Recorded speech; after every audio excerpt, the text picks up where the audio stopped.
and we'd go out into the yard.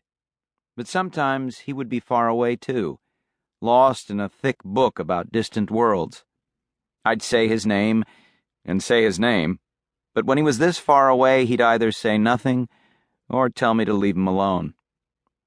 But I was close enough to one thing.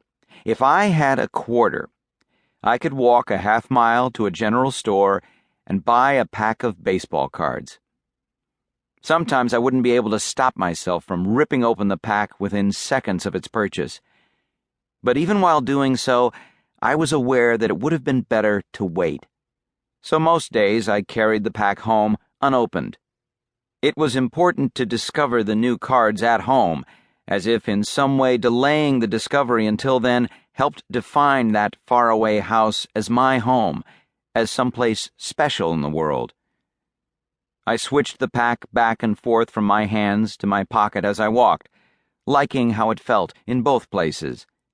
I liked to feel the waxy surface of the pack and the thin raised rectangle of hard gum inside. I liked to feel the sharp edges of the cards through the pack, too, and to imagine that they'd somehow never once been touched by human hands. When I got home, I went up to the room I shared with my brother.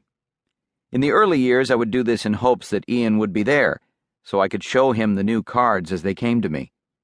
As the years went on, he was there less and less, and sometimes, even if he was there, I'd be able to tell that he was far away, and I'd take the pack to my side of the room without saying his name. As I write this, decades later, almost all the things that made that room my room are long gone. The poster of David Skywalker Thompson levitating his way to a tomahawk slam, the poster of Ace Frehley, his silver-painted eyes clamped shut, using his guitar as a phallic conduit for the infinite wonder of the cosmos. The magazine cutout of Cheryl Tiegs in a see-through fishnet bathing suit, walking straight toward me with a dreamy smile. All the various lint-covered objects made of Nerf. All the piles of hand-scrawled solitaire Stratomatic scorecards.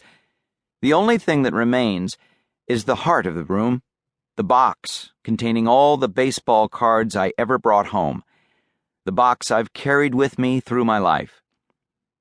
When I brought a new pack home, I pulled that box to the center of the floor on my side of the room, then I opened it so that all the cards I already had would be staring up at the ceiling, waiting to see who'd be joining them. Then, kneeling, I opened the pack. I wonder sometimes if the years have beaten all this out of me. Have I lost all trace of the direct path to happiness? Have I lost belief in the boundless possibilities in that slim moment when I levered my fingernail below the flap of an unopened pack?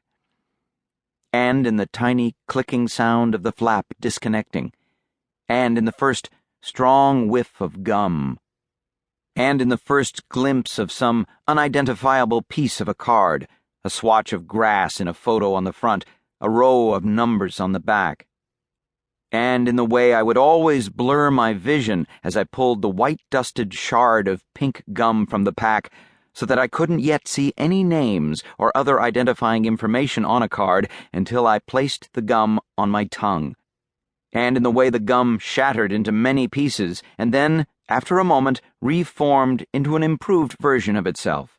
For a few seconds, the lifespan of happiness, the gum was soft and sweet, and sugar coursed through my bloodstream, and I looked, for the first time directly, at a brand-new card and felt the sunshine coming up from it as if from some better world, some wider moment, suddenly so close I could hold it in my hands. Behold this card. Behold this world of drama and wonder. Behold the uniformed maestro at the center of everything, his head thrown back in awe, his arms outspread as if to proclaim, Behold! Behold this maestro's singular mellifluous name, Rudy Mioli, doubled within and without the borders of the moment in flamboyant cursive and sturdy black block. Behold the similar doubling of the timid lowercase word on the maestro's chest by a thunderous uppercase echo from above, Angels, as if somewhere just beyond the fringes of the